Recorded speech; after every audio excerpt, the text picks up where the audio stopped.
Assalamualaikum warahmatullahi wabarakatuh. Alhamdulillah wassalatu wassalamu Rasulillah wa ala alihi wa sahbihi wa man tabi'al ihsan ila yaumiddin wa la haula wa la quwwata illa billah. Amma ba'du.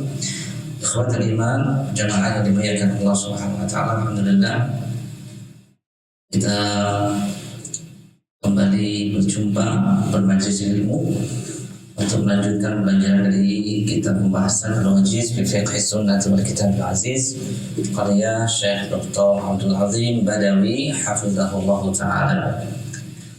Kita sampai di pembahasan sunanus shalah al-qawliyah, sunnah-sunnah shalah bacaan.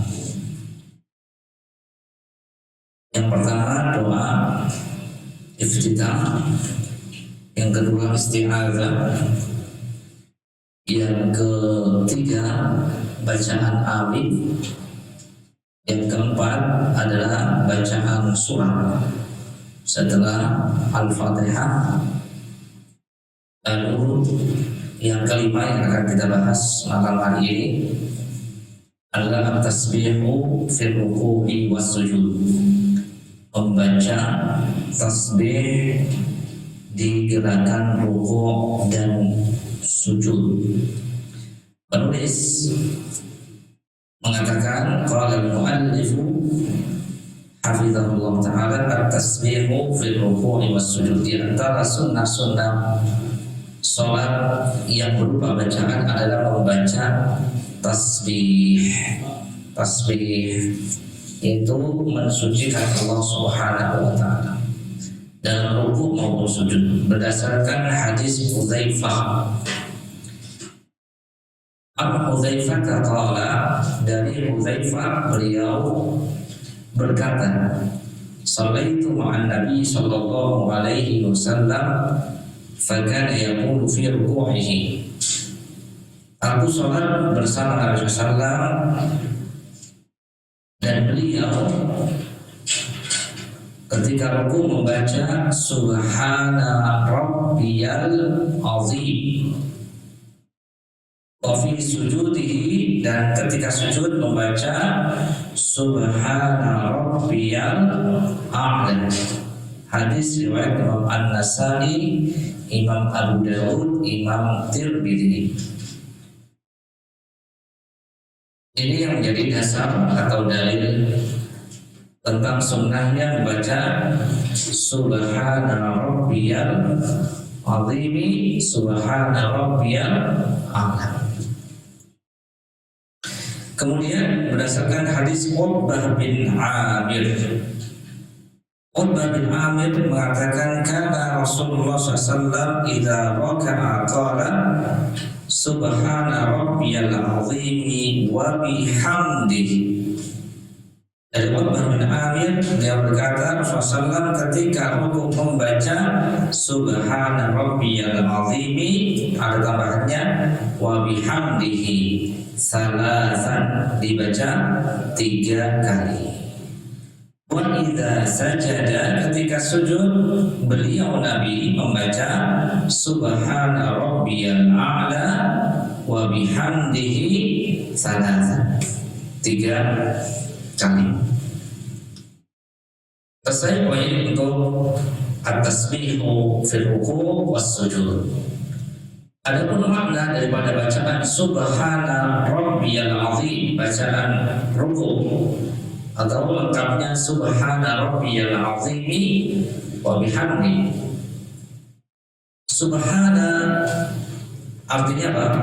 Maha suci. Rabbi, Tuhanku, al-azim, subhana rabbiyal azimi, maha suci Rabbku yang maha agung, maha besar.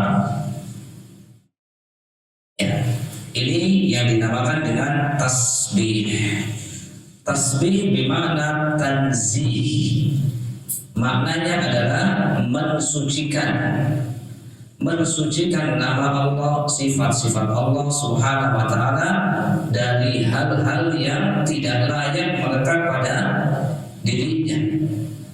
Jadi Allah Maha Suci dari segala macam hal-hal yang tercela. Tidak mungkin Allah mempunyai nama, mempunyai sifat yang tercela. Kita tasbihkan sabbihis ma rabbikal a'la, ya, atau fasabbih bismi rabbikal azim, atau sabbihis ma rabbikal a'la. Allah memerintahkan kepada Nabi kita Muhammad, demikian juga memerintahkan kepada kita sabbih, artinya apa? Sucikanlah isma rabbika, sabbih isma, nama Rabbmu yang maha al-a'la, maha tinggi. Sabbih isma rabbikal a'la. Sebab itu bacakan ketika sujud subhana rabbiyal a'la wa bihamdihi. Maha suci Tuhanku al-a'la yang maha tinggi. Subhana rabbiyal azimi, subhana rabbiyal a'la. Al-azim maha agung, al-a'la maha tinggi. Ya, kita tetapkan akan keagungan Allah. Jadi yang pertama subhana rabbiyal azim, tasbih dan ta'zim. Bacaan apa namanya? Ruku' subhana rabbiyal azimi wa bihamdi. Di sini tercakup 3. Yang pertama tasbih subhana rabbi al azim, ini ta'zim, wa bihamdi ini tahmid. Wa bihamdi maknanya ya memuji, aku memujimu, ya, maha suci Tuhanku yang maha agung dan aku memujinya. Yang pertama tasbih, yang kedua ta'zim, yang ketiga tahmid. Kemudian bacaan apa namanya? Sujud subhana rabbiyal a'la wa bihamdi, tasbih. Kemudian masuk di dalam juga ta'zim, meninggikan Allah Subhanahu wa taala, menetapkan bahwa Allah mempunyai sifat ulu, Allah mempunyai sifat ketinggian, wa bihamdihi, dan aku memujinya. Tahmid ini namanya. Tahmid. Ya. Dan ini di antara dalil bahwa Allah itu ada di atas langit. Ar-Rahmanu 'alal 'arsy istawa. Ya, Allah maha tinggi. Tinggi itu ada di atas arsy, di atas langit. Subhana rabbiyal a'la. Dan hukum membaca tasbih ini adalah sunnah menurut jumhur ulama. Menurut jumhur ulama. Waqad dhahaba jumhurul ulama, atau qad dhahaba al-jumhur ila anna tasbih fil ruku' was sujud sunnah, bahwa mengucapkan tasbih ketika ruku' dan sujud hukumnya sunnatun wa laysa biwajib, dan tidak wajib. Ini saya bacakan dari perkataan Syekh Abu Malik Kamal bin Said Salim dalam kitab Sahih Fiqh Sunnah. Binaan ala annahu lam ya'muru bihi musik salatahu, berdasarkan hadis tentang orang yang diperintahkan untuk mengulangi sholatnya, yaitu orang yang tidak baik dalam sholatnya. Nabi memerintahkan untuk mengulangi sholat, tapi tidak memerintahkan untuk membaca tasbih dalam ruku' dan sujud. Wa hadha mutajjih inda man yudha'if hadits Uqbah bin Amir. Ya. Kemudian ada pendapat yang lainnya, yaitu pendapat mazhabnya Imam Ahmad bin Hanbal, Ishaq, Imam Daud, dan Ibnu Hazm, bahwa membaca tasbih dalam ruku' dan sujud hukumnya tidak hanya sunnah tetapi wajib.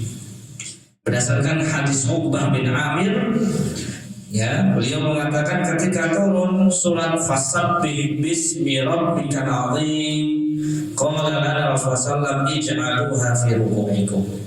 Ketika turun ayat fasabbih, maka tasbihkanlah nama Rabbmu yang maha agung. Lalu Nabi mengatakan, jadikan bacaan ini di rukuk-rukuk kalian. Subhana rabbiyal azim. Falamma nazalat, ketika turun surat atau ayat sabbihisma rabbikal a'la, ya, tasbihkanlah nama Rabbmu yang maha tinggi. Nabi mengatakan, ij'aluha fi sujudikum, jadikan bacaan ini subhana rabbiyal a'la di dalam sujud-sujud kalian. Para sahabat mengatakan, qalu wa hadzal amru lil ijab, ya, mereka para ulama mengatakan, atau mazhab Ahmad mengatakan, perintah di sini menunjukkan akan kewajiban lijtima'i amrillah wa amri rasulihi, karena ada perintah dari Allah langsung dalam ayat, ada perintah juga dari Rasul SAW dalam hadis ini, ya, wa waradahu min fi'lin Nabi SAW, dan inilah yang menjadi sunnah yang dilakukan oleh Nabi Sallallahu Alaihi Wasallam. Para ulama, ya, berbeda pendapat dalam status hadis ini. Bagi mereka yang mensahihkan hadis ini, berarti, ya, ini menjadi dasar bahwa membaca tasbih dalam rukuk dan sujud wajib. Bagi mereka yang tidak mensahihkannya atau mendhaifkannya, maka, ya, membaca tasbih ketika rukuk dan sujud tidak menjadi sebuah kewajiban. Wallahu a'lam bishawab. Ya, ini tentang bacaan tasbih ketika rukuk dan sujud. Walhasil, ya, bisa kita simpulkan ada dua pendapat mazhabnya Imam Ahmad dan yang sependapat dengan beliau Imam Dawud dan Imam Ibnu Hazm, bahwa membaca subhana rabbiyal azim wa bihamdihi subhana rabbiyal a'la wa bihamdihi itu hukumnya wajib. Tetapi jumhur ulama mengatakan, dan ini yang wajib, wallahu a'lam, ya, dengan pendapat bahwa hadis yang berasal dari Uqbah bin Amir ini tidak kuat atau tidak sahih, ya, dia dhaif, maka hukumnya hanya sampai pada sunnah berdasarkan hadis Hudzaifah tadi yang kita bacakan. Allahu a'lam, kita tidak meninggalkan bacaan tersebut, ya, terlepas dari wajib atau sunnah. Kalau kita berpendapat sunnah, maka kita tidak meninggalkan bacaan subhana rabbiyal azim wa bihamdi subhana rabbiyal a'la wa bihamdihi. Baik. Ini tentang rukuk. Kemudian saya dengarkan lagi ada beberapa poin tentang rukuk. Yang pertama, sifat rukuk. Jadi bisa kita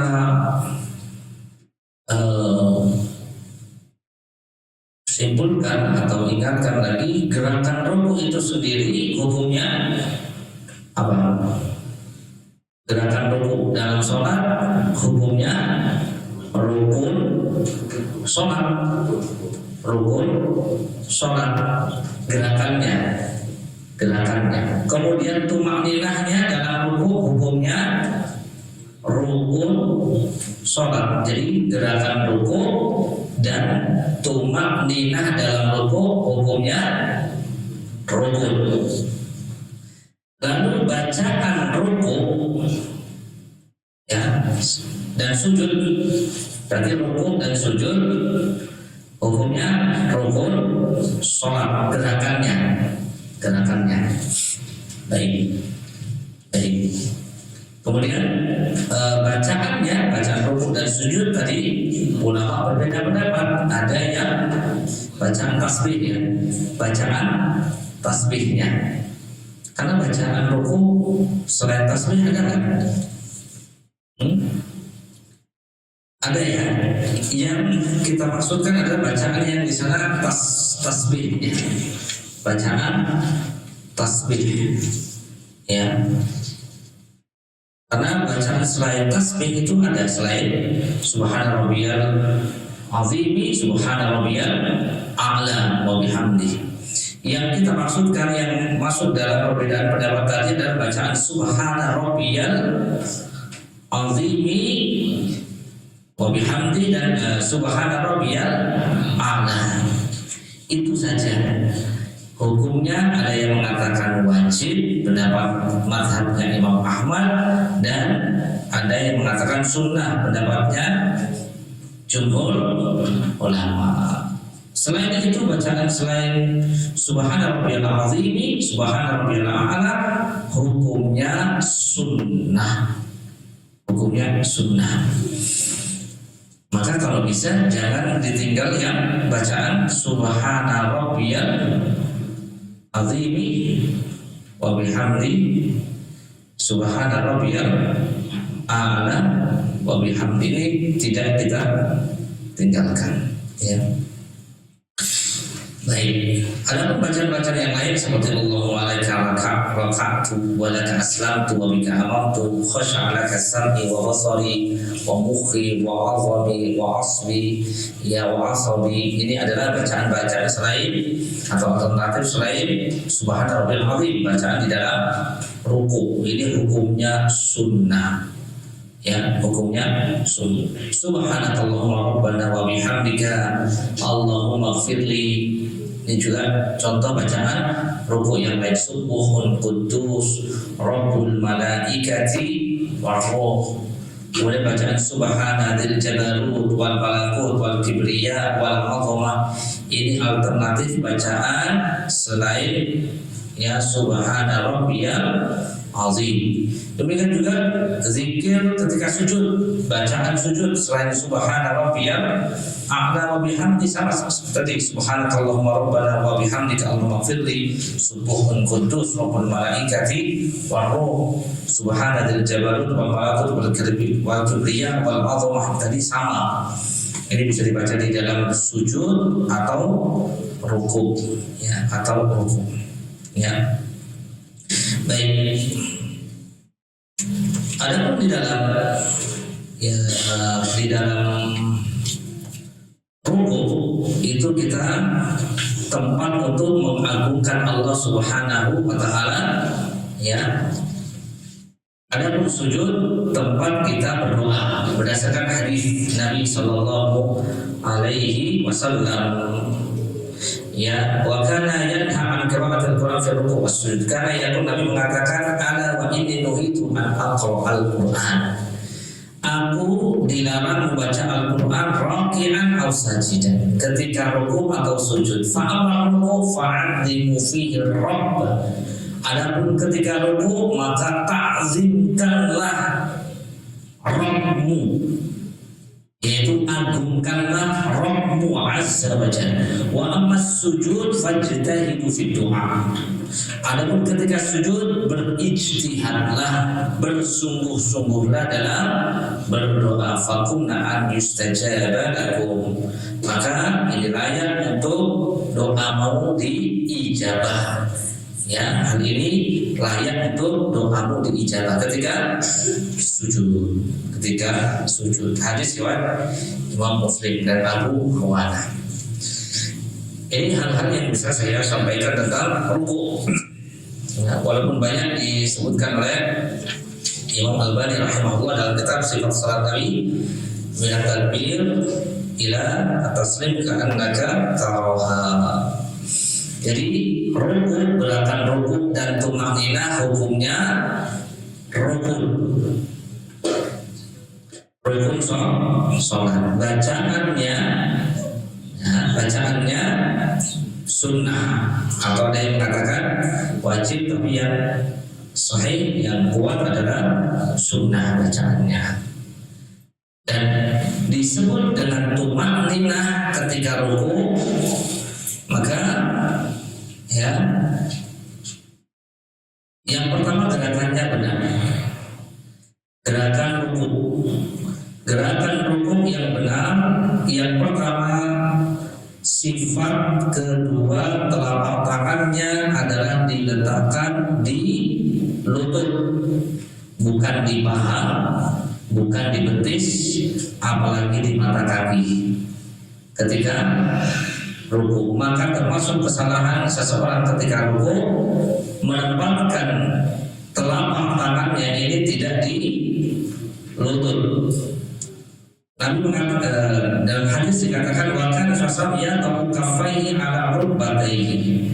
Nabi meletakkan kedua telapak tangannya di kedua lututnya, wakana ya'muruhum bidzalik, dan Nabi memerintahkan dengan hal itu wa amara bihi aidan al-musii salatahu, dan Nabi memerintahkan hal itu kepada orang yang berbuat buruk dalam sholatnya, yang diperintahkan untuk mengulang sholatnya. Ya.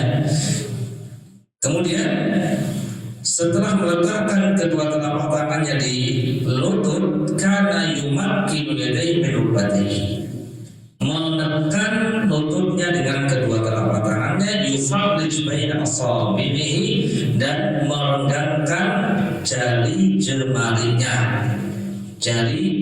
jemarinya. Kana yujafi wa yumji mirfaqaihi an janbayhi, lalu merenggangkan kedua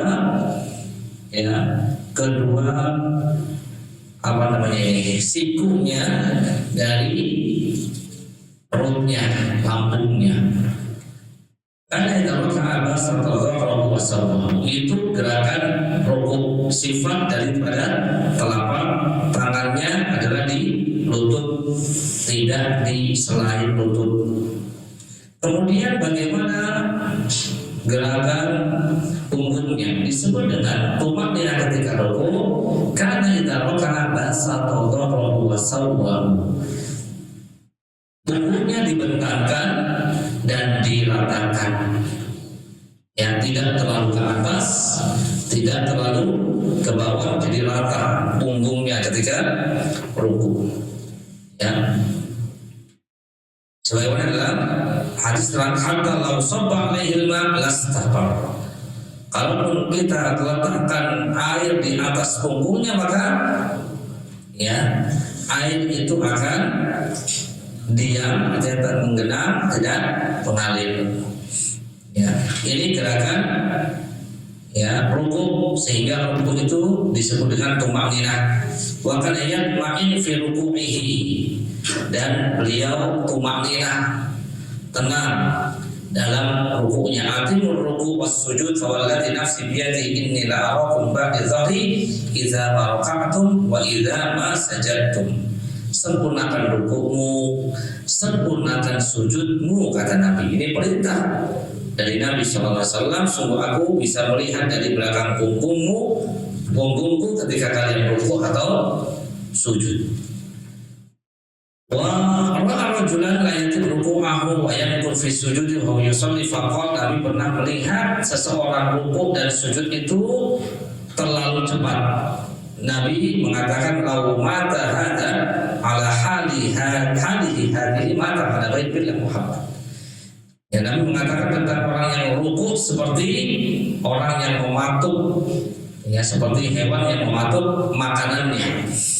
Nabi mengatakan kalau orang ini meninggal dalam keadaan seperti ini, mata ala baitillah Muhammad, maka dia mati dalam keadaan tidak di atas millahnya Muhammad, yanqur salatahu kama yanqur al-ghurab ad-dama. Dia sholat mematuk dalam sholat seperti burung gagak sedang mematuk darah. Ya, misalul ladzi la yatimu wa yanqur fi sujud misalul ja'i alladzi yaqul tamra wa tamra la yunyari anhu syai'an. Permisalan orang yang rukuk yang terlalu cepat, sujud terlalu cepat, seperti orang yang lapar atau kelaparan makan hanya 1-2 kurma yang tidak bisa mengenyangkan dirinya sama sekali. Hadis riwayat Abu Ya'la dalam musnadnya. Ya, ini diantara hal yang harus kita perhatikan ketika rukuk. Nabi juga pernah mengatakan aswa'un nas sariqatan alladhi yasri min salatihi. Nabi mengatakan manusia yang paling buruk adalah manusia yang mencuri dalam sholatnya. Lalu para sahabat mengatakan, ya Rasulullah, kaifa yasri'u sholati? Wahai Rasulullah, bagaimana orang mencuri dalam sholatnya? Nabi menjawab, la yatimmu ruku'aha wala sujudaha wa sujudaha, yaitu yang tidak menyempurnakan rukuk dan sujudnya, ya, yang tidak menyempurnakan rukuk dan sujudnya. Hadis riwayat Ibnu Abi Syaibah, Imam Tabrani, Imam Al-Hakim, disahihkan oleh Imam Al-Hakim, disepakati oleh Imam Az-Zahabi. Kemudian dalam hadis yang lain, ya, Nabi pernah mengatakan, ya ma'syar muslimin, innahu la salata liman lam yuqima sulbahu fil ruku' was sujud. Wahai kaum muslimin, maka tidak sah salat seseorang yang tidak menegakkan punggungnya dalam rukuk dan sujudnya. Hadis riwayat Ibnu Abi Syaibah, Ibnu Majah, Imam Ahmad dengan syarat yang sahih. Ya, kemudian dalam hadis yang lain, la tujzi salatul rajul hatta yuqim dhahrahu fil ruku' was sujud. Tidak yang mencukupi sholat seseorang sampai dia itu menegakkan punggung dalam rukuk dan sujudnya. Hadis riwayat Abu Awanah, Abu Daud, ya, disahihkan oleh Imam Ad-Daruqutni. Jadi setiap gerakan, ya, setiap rincian daripada gerakan-gerakan yang tadi sudah disampaikan, ini adalah gerakan-gerakan yang membuat rukuk itu tumak ninah. Ya, tumak ninah, tidak terlalu cepat, tidak boleh cepat dalam rukuknya.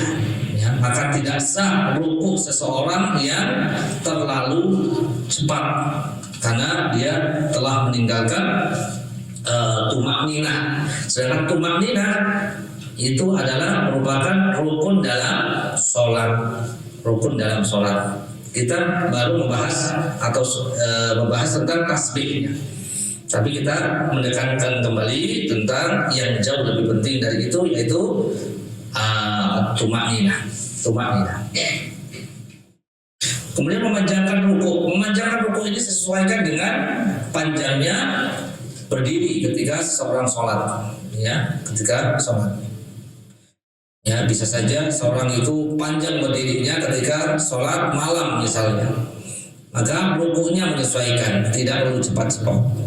Karena ini yang dilakukan oleh Nabi Shallallahu Alaihi Wasallam.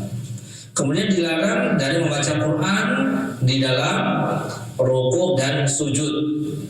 Di dalam rukuk tadi berdasarkan hadis tempat kita menta'zim Allah, mengagungkan Allah ketika rukuk. Ketika sujud ini adalah tempat kita memperbanyak doa. Kemudian bagaimana dengan doa-doa yang berasal dari Al-Quran? Para ulama menjawab bahwa ketika seseorang membaca Quran itu bukan dalam sedang niatnya membaca Quran, tetapi membaca doa Rabbi habli minas solihin. Misalnya ini dalam Al-Quran, tetapi bentuknya doa Rabbana hablana min azwajina wa dzurriyyatina qurrata a'yun waj'alna lil muttaqina imama. Ini ada di dalam Al-Qur'an surah Al-Furqan. Tetapi niatnya bukan dalam rangka membaca Al-Qur'an, niatnya untuk berdoa. Dalam sujud dibaca boleh. Karena memang niatnya berdoa. Rabbana atina fid dunya hasanah wa fil akhirati hasanah wa qina adzabannar. Silakan. Ya, ini adalah tempat yang mana Nabi mengatakan faj wa ammas sujud fajtahidu fid du'a. Adapun ketika sujud kalian maka berijtihadlah, bersungguh-sungguhlah dalam berdoa, faqumna an yustajaba lakum. Maka doa yang dibaca dalam sujud ini lebih layak untuk diijabah untuk kalian. Hadis riwayat Imam Muslim, Imam Abu Awanah. Ini tentang tasbih dan apa ini? Ketika rukuk dan sujud. Sampai di sini ya. Saya rasa cukup. Ada bacaan-bacaannya ya di dalam rukuk tadi sudah disampaikan, ada beberapa pilihan ya. silahkan dipilih saja ya bagi yang hafal. Kalau tidak tadi yang dua, subhana rabbiyal azimi atau subhana rabbiyal azimi wa bihamdi. Jadi ada tambahan wa bihamdi dalam riwayat hadis yang berbeda. Dalam riwayat hadis yang berbeda. Sampai di sini kita buka sesi tanya jawab. Silakan.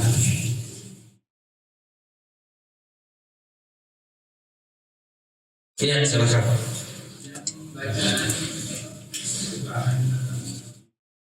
Iya.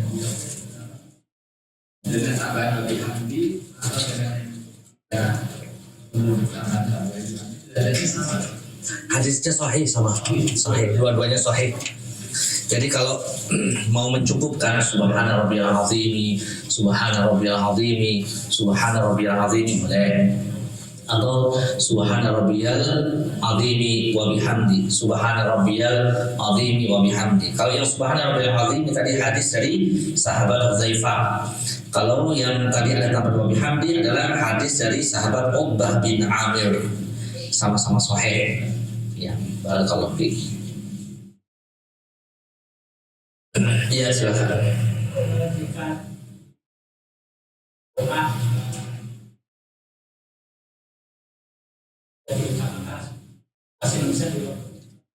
Iya, jangan pakai bahasa Indonesia. Kalau bisa, ya makanya dihafalkan. Kira-kira doa yang yang mampu dihafal, dibaca berulang-ulang, tidak masalah. Kalau ingin membaca doa dengan bahasa Indonesia, maka di luar sholat nggak masalah itu. Tapi kalau dalam sholat, ya usahakan membaca ya dengan bacaan-bacaan yang warid, yang ada, yang dicontohkan, yang diajarkan oleh Nabi SAW. Ini lebih aman dan selamat ketika kita berbicara doa dalam sujud ketika sholat. Itu jauhkan dari bacaan-bacaan walaupun bahasa Arab, apalagi bahasa Indonesia yang tidak walid, yang tidak ada contohnya dari atau tidak diajarkan oleh Nabi SAW. Usahakan. Maka doa yang mudah saja, tapi ulang-ulang 10 kali, 20 kali kan apa? Rabbi habli minas sholihin. Doa untuk kita sendiri apa? Rabbana atina fid dunya hasanah wa fil akhirati hasanah wa qina adzabannar. Ini doa untuk diri sendiri. Orang tua, untuk kedua orang tua, Rabbi firli wal walidayya warhamhum kama rabbayani shaghira. Ini diulang-ulang aja. Kemudian doa untuk anak istri kita, Rabbana hab lana min azwajina wa dhurriyyatina qurrata a'yun waj'alna lil muttaqina imama. Udah 3 doa ini, doa untuk diri sendiri, orang tua, istri dan anak. Ulangi lagi sambil menghadirkan hati ketika malam sholat tahajud. Itu beda sekali ya dengan waktu-waktu yang seperti sekarang. Yang diulang 10 kali, 20 kali, doakan ya, doakan ya. Jadi kita perlu doa, orang tua perlu doa. Udah meninggal orang tuanya, apalagi yang sudah meninggal lebih butuh lagi. Makanya jangan santai-santai kita ini ya. Bangun malam sholat tahajud minta ya, sholatnya sebentar, doanya lama boleh, atau sholatnya lama, doanya ketika sujud lama situ. Ustaz, saya pengen sujudnya lama tapi kok nggak balance Ustaz ya? Apa nggak balance ya? Berdirinya sebentar. Caranya gimana? Caranya bawa Quran, bawa mushaf, baca nggak apa-apa. Bawa mushaf ketika sholat malam nggak masalah.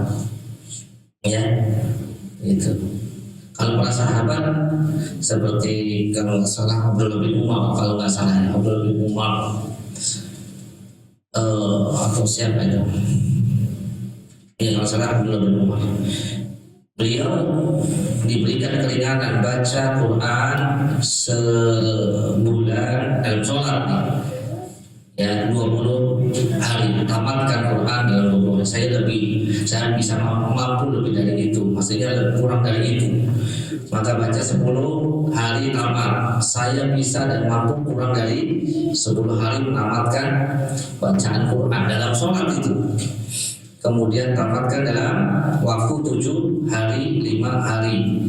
Saya bisa kurang dari itu, ya 3 hari. Akhirnya dibatasi, ya maksimal 3 hari untuk menamatkan Al-Quran dalam sholatnya. 3 malam berarti dalam sholat malam, ya berarti 10 juz malam pertama, kemudian malam berikutnya 10 juz yang kedua, malam berikutnya 10 juz ketiga. Ini yang di luar Ramadan, yang tidak bisa dipahami dengan baik Al-Quran yang ditamatkan kurang dari itu. Itu kata Nabi SAW. Semangat ya para sahabat. Mereka hafal Quran, kita hafal Quran, ya.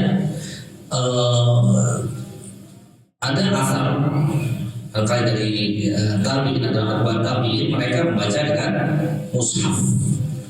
Ya, kita nggak hafal, baca dengan mushaf nggak apa-apa. Coba aja, ya baca 1 halaman berapa menit, 2 halaman berapa menit, 3 halaman berapa menit. Kalau memang kuat, ya perlu latihan. Ya. Yang penting apa? Yang penting ya istimrornya atau dawamnya. Jangan saking semangatnya habis kajian ini langsung baca Quran 1 juz, besoknya nggak sholat lagi. Jangan, mendingan kemarin sudah kita sampaikan ya, bacaan yang paling gampang saat malam apa? Rakaat pertama setelah Al-Fatihah qul huwallah. Rakaat kedua setelah Al-Fatihah qul huwallah lagi. Kemudian setelah itu qul huwallah lagi. Boleh. Baru sudah kita bahas. Ya, yang paling panjang rakaat pertama Al-Baqarah, An-Nisa, Ali Imran pernah dilakukan. Ya, makanya ada sahabat dilaporkan kepada Nabi ini, ada sahabat yang sholat malamnya bacanya qul terus. Ya Rasulullah, maka Nabi mengatakan innaha la ta'dilu thulutsal Quran. Qul huwallah itu ya mempunyai keutamaan, yaitu menyerupai sepertiga Al-Quran. La ta'dilu thulutsal Quran. Itu jawaban dari Nabi SAW. Ketika ada sahabat yang dilaporkan kepada Nabi, ini bacanya qul terus, seolah-olah menyepelekan sahabat. Enggak, ini tidak hal yang tidak ringan, tidak boleh disepelekan, kata Nabi SAW. Ini adalah perkara yang baik, bagus. Lanjutkan.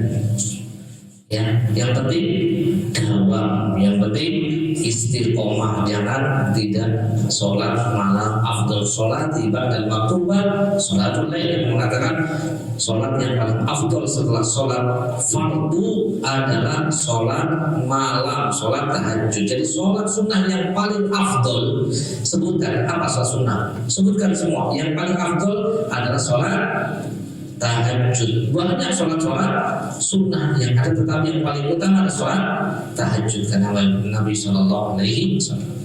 Ya, silakan. Ya. Waalaikumsalam warahmatullahi wabarakatuh.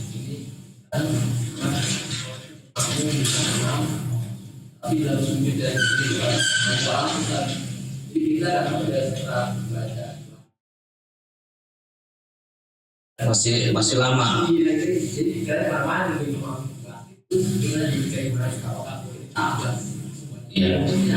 oke. Baca yang lain Iya. Kalau fikih tambah saja. Lebih dari 3 nggak masalah.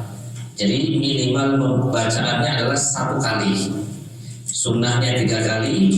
Jika masih ada waktu boleh lebih dari 3 kali, karena memang itulah bacaan untuk gerakan ruku atau sujud. Sebagaimana hadis tadi, wa amma fis sujudi fa'azzimu ar-rabb azza wa jalla. Adapun dalam ruku, amma fil ruku, maka ta'azzimkanlah Rabb azza wa jalla. Wa amma as-sujud fajtahidu fid du'a.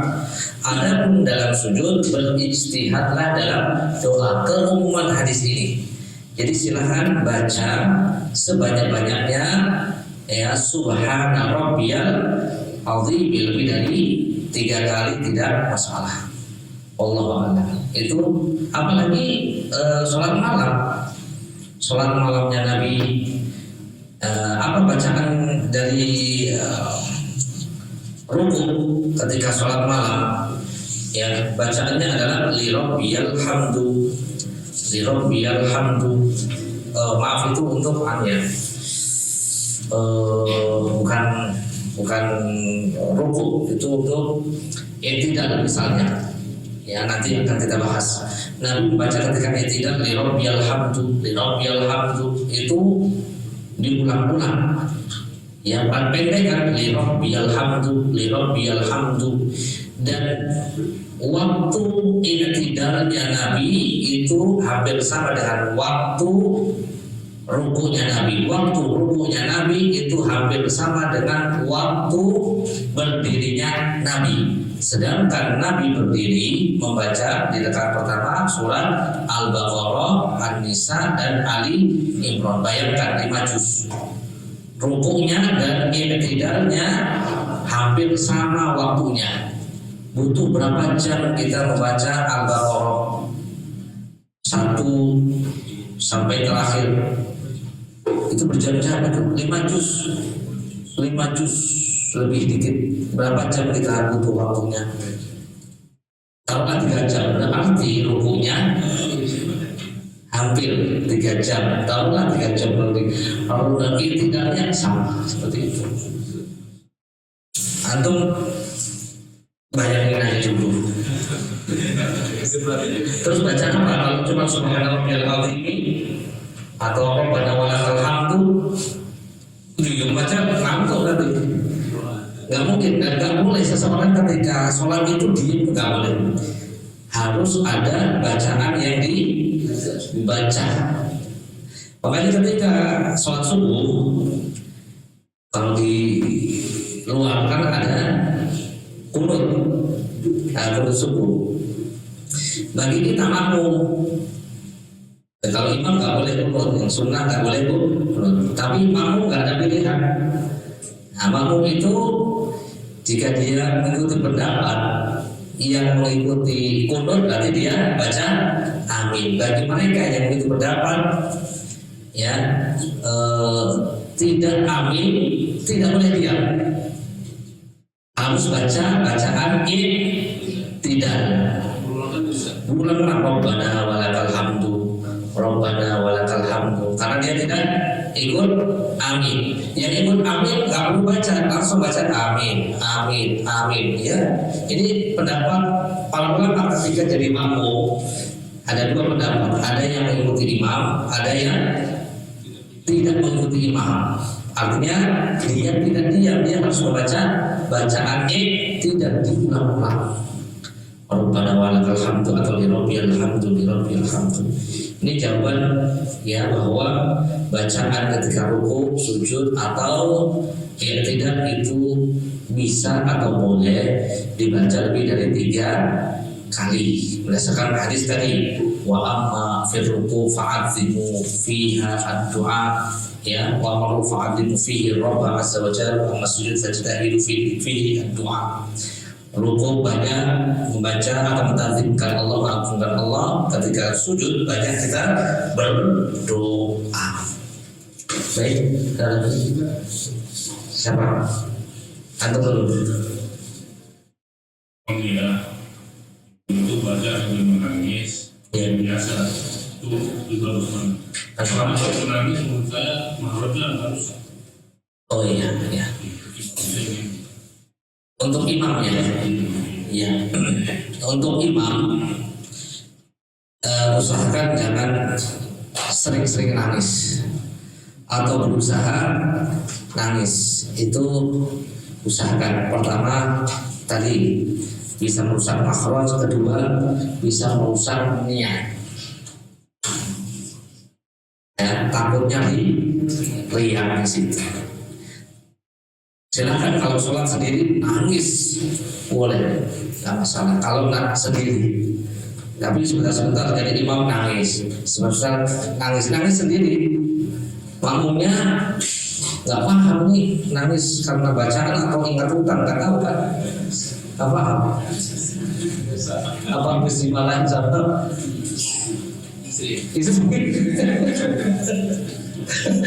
Jadi sedih.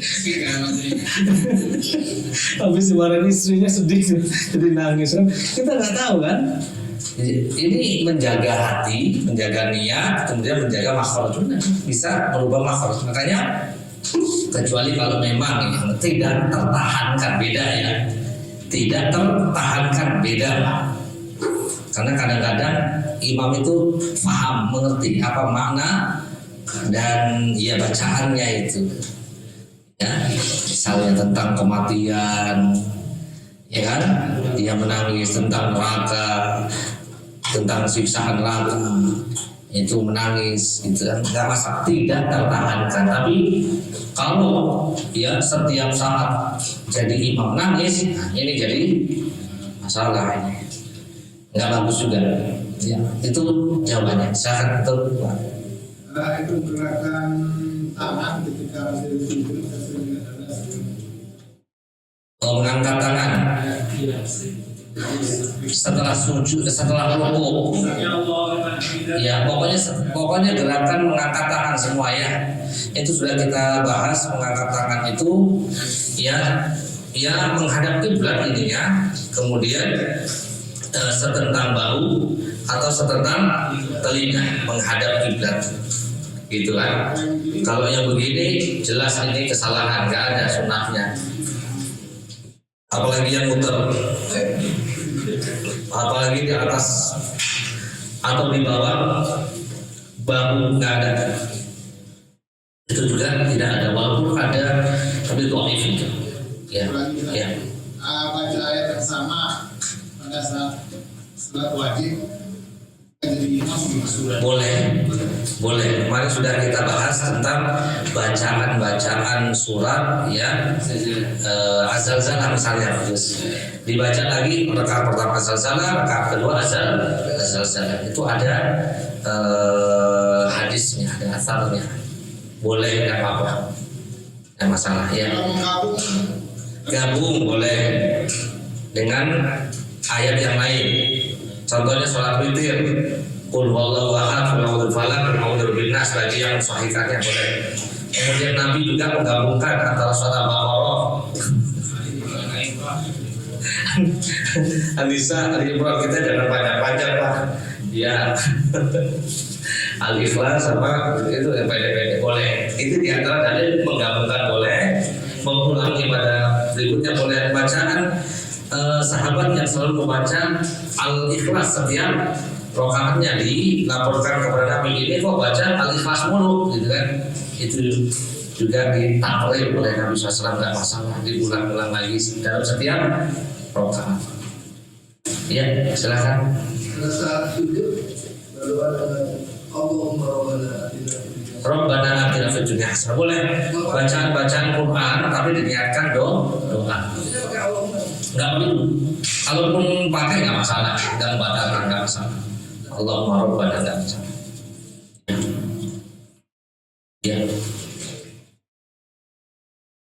Ya, silakan.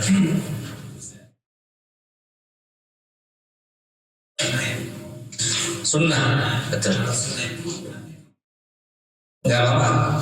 Bagi yang menganggap sunnah, madhabnya jumhur, tapi madhabnya Imam Ahmad, kalau dia tidak membaca nggak bakal dia sujud sahwi. Antum pakai madhab yang mana? Iya. Iya.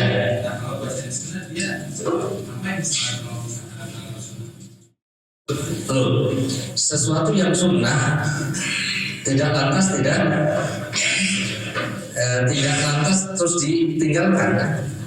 Gitu. Jadi nggak boleh seseorang diam. Ini bagi mereka yang tidak membaca, artinya setelah sujud kemudian langsung duduk gitu. Bagi mereka yang makmum tidak boleh diam gitu. Ini bicara sholat sendiri, bicara sholat sendiri.